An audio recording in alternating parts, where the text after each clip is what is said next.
ভাইরে ভাই, আমি কিন্তু খালাদের উপর কাজের নির্ভরশীল আমি না। কারণ হচ্ছে ঘরের কাজগুলো টুকিটাকি কিন্তু নিজেদেরকেই করতে হয়, আর তাদের উপরে যদি ছেড়ে দেয় সেই কাজগুলো কিন্তু একদমই ভালোভাবে করে না।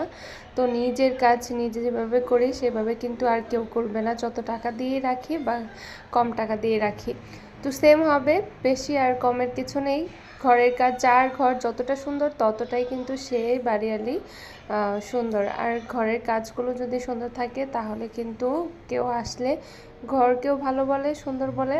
আর যদি ঘর গোছানো থাকে তাহলে কিন্তু কাজ করতেও মন বসে। আমার তো ভাই এরকমই, আমি যদি কাজ গুছিয়ে রাখি তাহলে মনে হয় যে কাজের আগ্রহটা একটু বেশি বাড়ে। আর যখন এলোমেলো থাকে তখন একটু আলসেমি লাগে। দেখবেন চেষ্টা করে যখন কাজগুলো হয়ে যাবে, কাজ শেষ করবেন, তারপরে একটা অন্যরকম একটা এনার্জি পাবেন শরীরে। আমার মনে হয় এটাই চলে আসে। ঘরের কাজগুলো কিন্তু করতে একটা আনন্দের একটা দরকার আছে, মানে শরীর মন দুইটাই কিন্তু কাজ করে ভালো থাকার। আর বুয়াদের প্রতি যারা নির্ভরশীল তারা কিন্তু এইসব কাজ একদমই করতে পারবেন না। আমার মনে হয় যে টুকটাক কাজ আমার কাছে নিজের কাছে করতেই ভালো লাগে। আর এই কাজগুলো কিন্তু করার একটা অভ্যাসও লাগে, সব কিছু গুছিয়ে রাখা মনের একটা শান্তির সাথে একদমই মিল থাকে।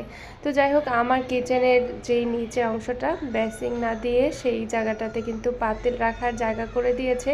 এই জায়গাটা আমার খুবই কাজে লেগেছে।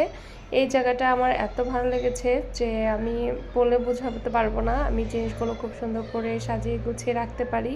আর আমার বাহিরে যেই জিনিসগুলো থাকে সব কিছু কিন্তু গুছিয়ে ঠিক আগের মতো রেখে দিই, যাতে করে আমার রান্নাঘর দেখলে কেউ বলতেই না পারে আমি রান্না করি।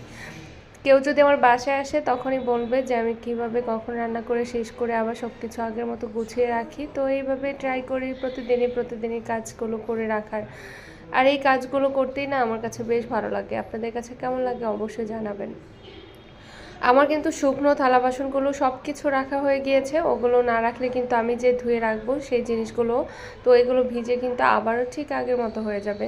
ওগুলো আমি ঠিকমতো শুকনাগুলো সরিয়ে তারপরে আবার যে ধুচ্ছি এগুলো আবার রেখে দিচ্ছি, যাতে করে আমার এই জিনিসগুলো আবার শুকিয়ে যায়। তারপরে দ্বিতীয়বার আবার যে ধোয়া পাকলা করতে হবে তখনও যেন আমার জিনিসগুলো শুকনাই থাকে, আবার ঠিক গুছিয়ে নিতে পারি। অল্প অল্প জিনিসের মধ্যে যদি কাজ করে ফেলা যায় তাহলে কিন্তু অনেকটাই কম থাকে। কেমন লাগলো অবশ্যই জানাবেন। আল্লাহ।